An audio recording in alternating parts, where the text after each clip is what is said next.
তুমি কি জানো তোমার জন্য জান্নাতে কারা অপেক্ষা করছে? তুমি কি জানো জান্নাতে অপেক্ষা করা তোমার জন্য সেই রমণীদের রূপ ও সৌন্দর্য কেমন হবে? তাদেরকে শুধুমাত্র তোমার জন্যই সৃষ্টি করা হয়েছে, যাদের সৌন্দর্য কোনো মানুষ কখনো দেখেনি, কোনো মানুষ কখনো কল্পনাও করতে পারেনি, এমনকি তাদেরকে তোমার আগে কোনো মানুষ স্পর্শও করেনি। তুমি কি জানো তারা কিসের তৈরি? তবে শুনে রাখো, মহান আল্লাহর আপন নূরের তাজ্জালি থেকে সৃষ্টি করেছেন এই অপ্সরীদেরকে শুধুমাত্র তোমার জন্য। তারপরেও কি তুমি আল্লাহর মুখী হবে না? আল্লাহর নিয়ামতের শুকরিয়া আদায় করে তার সিজদায় লুটিয়ে পড়বে না? আল্লাহর রঙে নিজেকে রাঙাবে না? তোমার জীবন আদর্শ হিসেবে ইসলামকে মেনে নিবে না?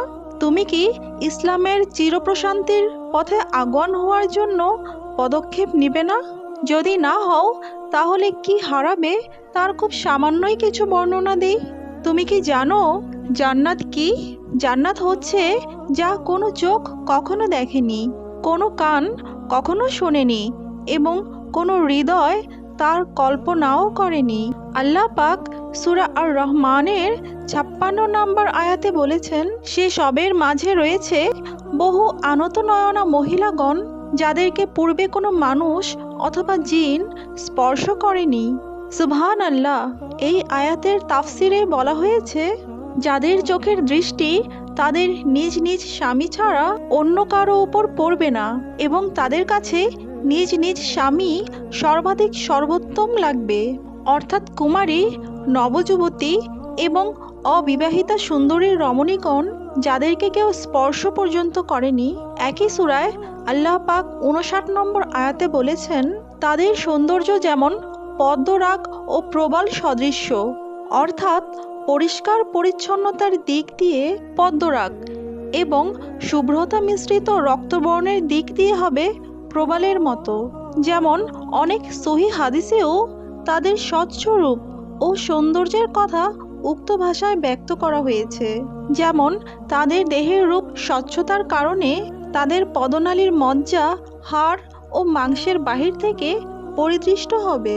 হাদিস বুখারী শরীফ।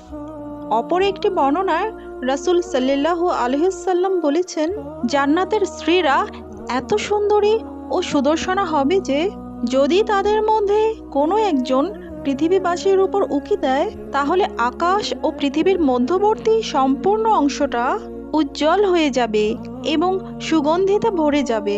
আর তাদের মাথার ওড়না এত মূল্যবান হবে যে তা দুনিয়া এবং যা কিছু আছে তার থেকেও শ্রেয় হবে। হাদিস বুখারী।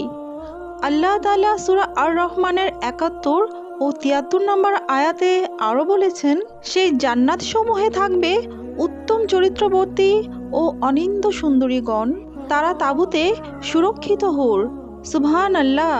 নবী করিম সাল্লাল্লাহু আলাইহি ওয়াসাল্লাম বলেছেন, জান্নাতে মতির তাঁবু থাকবে, তার প্রস্থ হবে 60 মাইল, তার প্রতি কোণে থাকবে জান্নাতি পুরুষের সুন্দরী স্ত্রীগণ, যাকে অপর কোণের স্ত্রীরা দেখতে পাবে না।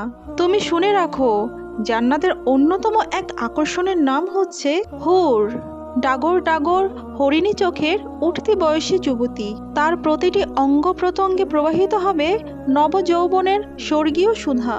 তার গাল হবে গোলাপ ও আপেলের মতো লাল মিশ্রিত সাদা বর্ণের। গলায় পরানো থাকবে মণিমুক্তার অলঙ্কার।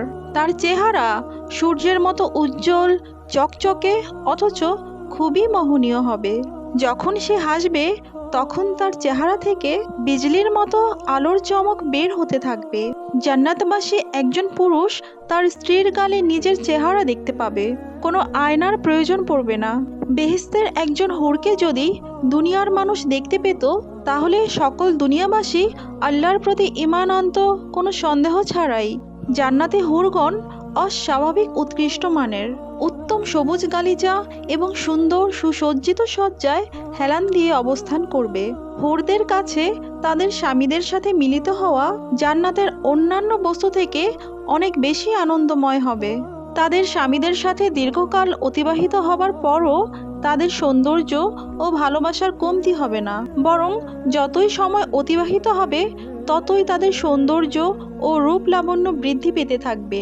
বেহেশতের হুরগণ সকল দোষ ত্রুটি ও নাপাকি থেকে পুত পবিত্র থাকবেন। তারা গর্ভধারণ, সন্তান প্রসব, মাসিক, রক্তস্রাব, প্রস্রাব, পায়খানা সহ সকল প্রকার অপবিত্রতা থেকে সম্পূর্ণ পরিষ্কার পরিচ্ছন্ন থাকবেন। তাদের যৌবন কখনো শেষ হবে না। তাদের সাথে সহবাসে কোনো ক্লান্তি বোধ হবে না, কখনো বিরক্তি বোধ আসবে না। তারা কখনো ঝগড়া, মারামারি ও গোলমাল করবে না। তারা কেবল তাদের স্বামীদের উপরই দৃষ্টি অবনত রাখবে। স্বামী ছাড়া অন্য কারো কথা মনে কল্পনাও করবে না। জান্নাতি হুর হবে কুমারী ও তারা হবেন স্বামী সোহাগিনী। আবু হুরাইরা রাদিয়াল্লাহু আনহু হতে বর্ণিত, রাসূল সাল্লাল্লাহু আলাইহি সাল্লামকে একবার জিজ্ঞেস করা হয়েছিল, জান্নাতে আমাদের স্ত্রীদের সাথে কি আমাদের যৌন মিলন হবে? তিনি উত্তরে বলেছিলেন, একজন জান্নাতি প্রতি সকালে 100 জন হুরের সাথে মিলিত হবেন। জান্নাতি ব্যক্তি যখনই তার স্ত্রীর কাছে যাবেন তখনই তাকে কুমারী হিসেবে পাবেন। অন্য একটি হাদিসে আছে, রাসূল সাল্লাল্লাহু আলাইহি সাল্লামকে জিজ্ঞাসা করা হলো, জান্নাতে আমাদের স্ত্রীদের সাথে কি আমাদের যৌন মিলন থাকবে? উত্তরে তিনি বলেছিলেন, যার হাতে আমার প্রাণ নিহিত তার শপথ করে বলছি, জোরালো ধাক্কার সাথে যৌন মিলন হবে। যখন একজন জান্নাতি ব্যক্তি তার স্ত্রীর সাথে যৌন মিলন শেষ করবে, সেই স্ত্রী পুনরায় কুমারী এবং পবিত্র হয়ে যাবে। মোট কথা, জান্নাতি ব্যক্তি তার হুরদের নিয়ে মহা আনন্দে দিন কাটাবেন। যখনই হুরের দিকে তাকাবে আনন্দে মন ভরে যাবে। যখনই হুরের সাথে কথা বলবে ছন্দময় মিষ্টি কথা দ্বারা হৃদয় ভরিয়ে দিবে। জান্নাতের ঘরগুলোতে যখন তারা ঘুরে ফিরে বেড়াবে তখন তাদের আলোতে ঘরগুলো আলোময় হয়ে উঠবে। জান্নাতের অধিবাসী নারী পুরুষ হবে একই বয়সের পরিপূর্ণ যুবক যুবতী। তুমি যদি জান্নাতের হুরদের সৌন্দর্যের কথা জিজ্ঞেস করো তাহলে জেনে নাও, তুমি কি কখনো চন্দ্র ও সূর্যের উজ্জ্বলতা প্রত্যক্ষ করেছো?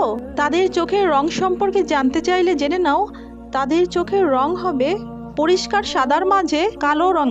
তাদের শরীরের কোমলতা হবে বৃক্ষের কচি শাখার পাতার ন্যায় নরম ও কোমল।